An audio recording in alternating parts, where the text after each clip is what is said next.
For more on this issue, I want to welcome on Pastor Dr. Darrell Scott, the CEO of the National Diversity Coalition for the Trump campaign.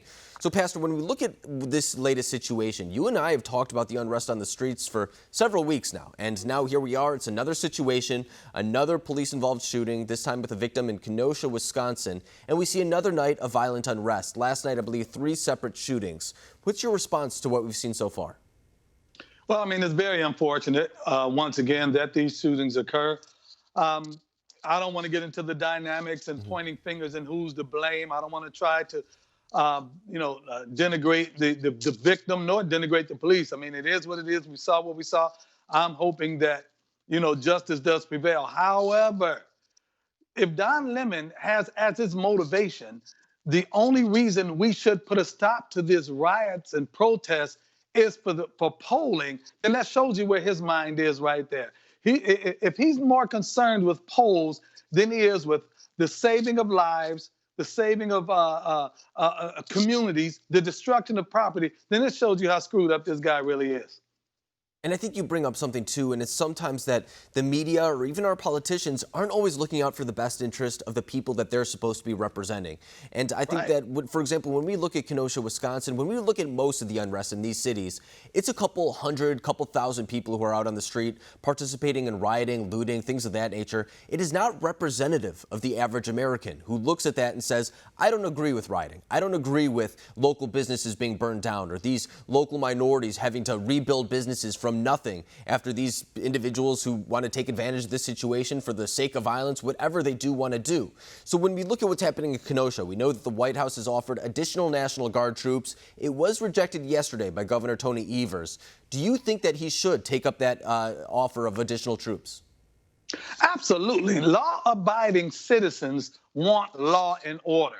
Decent, hardworking Americans that go to work in the morning, that come home in the evening, that raise their families, that build their home life. They do not want destruction and anarchy. There's always a lawless, insidious criminal element in every society. And right now, that criminal element is having its way and looking for any excuse to continue in their practices. And so, no, this governor should welcome any help, anything that can help quell this situation, prevent this violence, stop this violence, this destruction. They should do it. But once again, they want to politicize this, and they will cut off the nose of their community just to spite the face of the United States government or the Trump administration. And it's sad. They don't want Trump to get any type of favor or favorable opinions, so they'll let the entire country burn down. They want him out of office so bad that if they have to destroy this country to do it, they'll do it.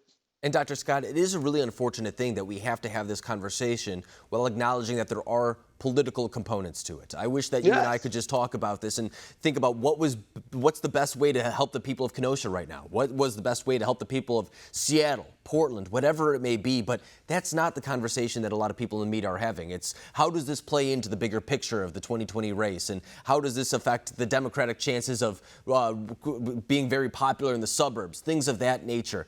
Do you think that this is the problem, that these issues are being looked at through a political lens and not maybe a community type of lens? Absolutely. I mean, I watched Doc Rivers, the coach of the Los Angeles Clippers, made a statement, and he said, while Trump and them, right there, he's dividing society. He said, Trump and them are talking about fear, but we are afraid. We are scared. We have loved this country, but this country is not loving us back. And I think that right there, he's violating the responsibility he has as a community leader to try to dispense and dispel of this racial divide and this protest or whatever. He's fanning the flames, and he's making it political when it's more social. He should look at it from a social aspect as a responsible community leader and say, we don't need this. We don't need this violence. We don't need this potential loss of life, this destruction of property. Cooler heads should prevail. Think about it. When we were growing up, we told our children, walk away from fights on the playground. Don't do anything to aggravate or exacerbate the situation. And here we have grown adults that are in positions of responsibility that rather than trying to be the cooler head that prepares for the benefit of the entire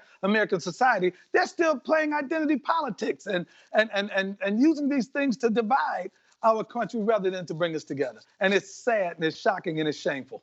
And that's what a lot of Republicans are saying, that it's often people who have the resources and are well off or have private security of their own in a lot of situations who are the ones most vocal in saying that it's time to really do away with the police or something like that. And that's not the reality of the situation. When you get rid of police, it's minority populations, immigrant populations in the inner city who are the most negatively affected by those decisions. So I think that's something to also keep an eye on, who's actually being helped by these types of calls. But Dr. Darrell Scott, I really appreciate you coming on tonight, breaking down this issue. Thanks for having me, man. God bless you. You as well. Take care.